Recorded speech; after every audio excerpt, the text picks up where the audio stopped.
Hello and welcome to ChinnyVision. If Larry Bundy Jr.'s channel is Dallas, then we're Triangle. Bruce Lee was a game originally released by Datasoft in the USA and programmed for the Atari 8-bit and brought to the UK by US Gold. And the place to start is the Atari 8-bit version, so this is my Atari 65 XE. Picture of Bruce Lee on the loading screen and the programmer Ron J. Fortier and the graphics by Kelly Day. And as I mentioned, published by Datasoft. Bruce Lee had already sadly passed away by the time this game was released. Options on the menu screen for 1 or 2 player. And here we go, we play 1 player. And there you are, Bruce Lee running around the bottom, and you have to avoid the ninja, who has just appeared, and the green Yamo, I think he's called, who, there we go, he's appeared as well. You have to collect all the lanterns on each screen. And you run around and you can do various moves, various kung fu moves, various Bruce Lee type moves. You can take several hits before you lose your life, but it also takes a few hits to get rid of the bad guys as well. The ninja is... oh, I've died there. And ninja should suddenly reappear. There he goes, he appeared from there. It's actually supposed to be a different ninja every time when you kill him, but the same green Yamo, so... yeah.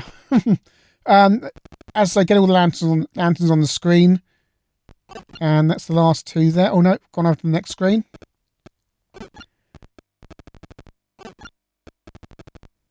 There's about 20 screens in all, and we're starting off at these top 4 screens. Was it 3 screens up the top here? It's 3 screens, and you can see there's a little red thing. I've just walked over it there. I'm standing on it now. Actually, when I've got all the lanterns at the top of the level, that will open up and I can go down into the caverns. And you can climb up these certain parts of the scenery. You can climb up there. As we said, it's a little bit fiddly. I've just forwarded it on. And the green Yamo is the one that's quite pesky to get rid of. He's very persistent, and they only vanish for a certain amount of time. So he'll come back any second now. I think. Where's he going to come back? There he goes. And there you see the bottom has opened up.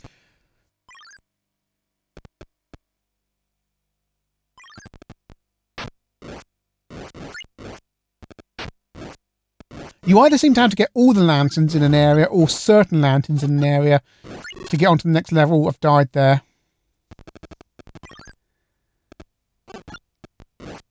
And they're very persistent. The ninja and the green Yamo are very persistent in chasing you. He makes certain noises as well when he sees you. Oh, no, I'm dead again there.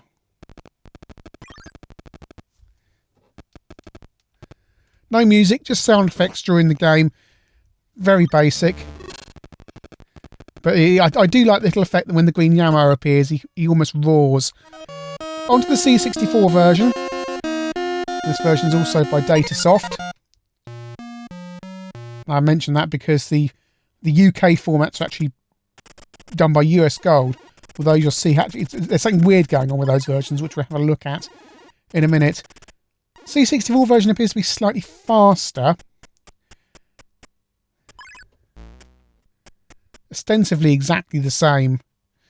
The AI works exactly the same.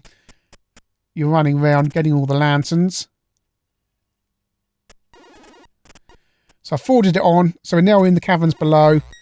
Just activated that lantern there. We picked it up and that drops down there. And suddenly, when you do that, the green Yamo starts trying to climb after you. Not particularly persistent in this case. He had a go at it.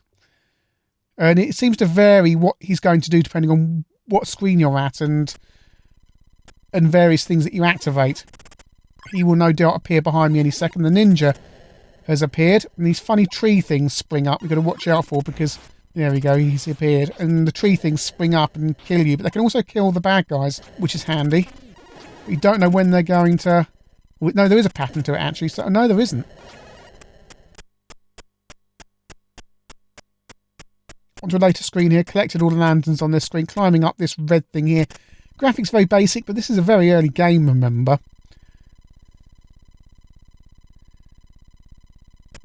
Very easy to move around the main character, doesn't seem to get stuck on the scenery or anything like that, which is something that some games this era seem to suffer from. You've got to think about and time these puzzles precisely. So we're going to drop down. Oh, I was lucky there. So that should open a... Right, if I get this... There we go. That opens up a door there, or part of the scenery. Forwarded it on, and we're a little bit higher up in the level now, so different colour of screen. We've gone to a blue screen. It seems to be orange lowest down, and then you go to this blue colour. Right, so now if I get that lantern there... Right, I've appeared... Oh, that's a funny. I've appeared right at the top. And you can't go back down. There's no going back either. And now that little statue on the right's making a funny noise and is wagging his mouth at me. It's supposed to be roaring. Now I've got to deal with this ninja. I just knew the green Yamo would appear there. The game was going to... I'm going to have to face them down, aren't I? Right, let's run at them and do some flying... Oh! It has to be said the martial arts aren't particularly good in this game. It's a combination of a collect 'em up and a beat 'em up. But really it's very, very basic in terms of the fighting moves. And also a little bit unfair at times. Run across there. And run across there. So one of those two lanterns down below is going to do something. Is it that one? Nope. So it's going to be that one. Yeah, there we go. Right, we drop down and into another screen. Yeah, the green Yamo and the ninja do get on your nerves after a while. They're just so persistent. It's a nice idea having the same baddies running after you all the time. But it's also a little bit repetitive. You just think, oh no, there they are again. And all I can do is kick them and just... Gonna run through here. Oh! Yeah, the thing is, C64 version of Bruce Lee's bugged, and I was pretty close to the end of the game there, and I've come across the bug. Moving on to the Amstrad CPC version, colourful graphics here on the CPC, nice turn of speed. Has to be said, it's a little bit less fluid. It looks okay, but when you compare it to the Atari and the C64 versions, the movements aren't quite as fluid when you actually come to play it. It's difficult to explain unless you're actually playing it. This was the first version I saw. I saw it on my friend's CPC 464. He had it on, I think it was, they sold 1.2 million possibly. And I could never get it to load on my 6128. It would only work on his 464. So, you know, the perils of tape loading. Or perhaps, I don't know, perhaps it doesn't work on a 6128. I'm playing a hacked version on a 464 Plus, so anything might have been fixed. It was probably just the general tape loading errors that you had back in those days. It's very unremarkable here on the CPC. It's a good implementation for US gold, but I'm gonna hold back on the big surprise of actually who's doing these conversions. It's competent. It looks nice. It's, has to be said, unremarkable really. Perfectly competent, decent port, perhaps just lacking a little bit of fluidity from the C64 and Atari versions. Now here's a surprise, and a version I wasn't expecting. The MSX had a port of Bruce Lee, so let's have a look at this version. Graphics are a lot chunkier than the versions we've seen so far, and Bruce moves quite slowly, and oh dear. Yeah, as soon as you get more than 2 sprites on a level, this massive flickering starts and the game slows down massively. It's already slow. There, you see it again, the black ninjas appeared, and it's chronically slow. It's like the joystick doesn't work at times. I'm playing this on the same joystick on all the versions, and it is actually like the joystick has ceased to work. It gets that slow. And they're using the MSX's sprites here, but obviously it's having massive issues the moment you get more than 2 characters on the same part of the screen. But there is it's... Oh, just trying to climb up. I'm going to drop down. There's going to be massive... Oh, you see how flickery and just how awful it starts to become. And it's so slow.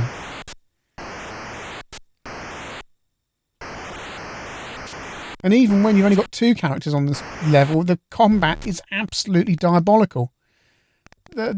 It's so fiddly and slow. I talked about the CPC version not having the fluidity of the Atari and C64 versions.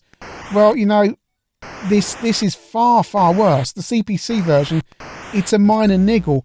On here, it's a major problem. It's just flickery, and when the characters do their martial arts moves, it looks even worse. One of the screens we saw earlier on the C64 version. And you have the 2 lanterns to collect on this particular screen, and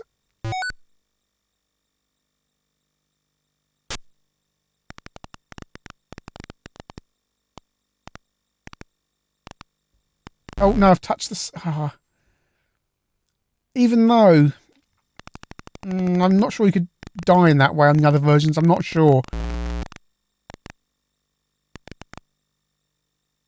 It's just a little bit too fiddly. Right, down we go. Right, get that lantern.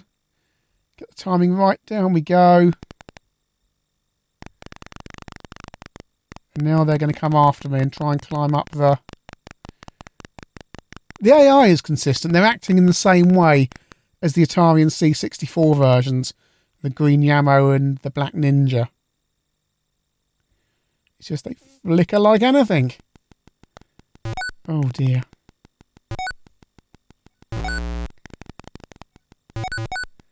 Now you see, when there's nothing on the screen, no other enemies on the screen, the speed's actually perfectly fine, and this would be a perfectly serviceable game. The problems are all down to the sprite handling. Run along here, hopefully not get zapped by the trees or electric shocks or something, I don't know.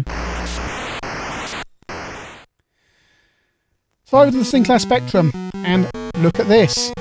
This game was by US Gold in the UK, but the name Ocean is on the title screen here along with this terrible music. And yeah, Ocean were the subcontractors for this game. US Gold didn't produce games themselves. They just published them, and it was the very early days of Ocean and US Gold, and they hired Ocean to produce the Spectrum and Amstrad versions of the game. So let's see if Ocean can do a better job than whoever did the MSX version. It's got a nice turn of speed here. They've got the speed right. Something slightly odd about the screen layout here. They've had to compensate for the Specky's screen resolution, but the very high resolution and detailed sprites. Yep, that seems to... There's a nice... Oh, so it's just a blessed relief coming over from the MSX version to actually not have massive slowdown every time I'm near an enemy sprite. Lanterns look a bit odd. They've obviously had to thought we're going to work around the Spectrum's planet limitations and try and do something that works for the Specky. I was going to say this is probably the first time I played this Specky version, but I think I may have played it back in the late 80s. It wasn't a game that particularly appealed to me, so I may have played it with a friend at their house and gone, yeah, okay. So we're down to the lower levels now, and this screen we saw earlier. And going up here. Oh, hang on, this is interesting. The green Yamo and the ninja are coming up the lifting part of the whatever that strange thing is in the middle of the screen there. And he's still coming after me. He's actually managing to. It's like the AI is a bit better, although, you know, the thing is that you'd have to argue that the way they did it in the original Atari version is the correct way. I do like the graphics on the spec here. It's got a nice touch of colour.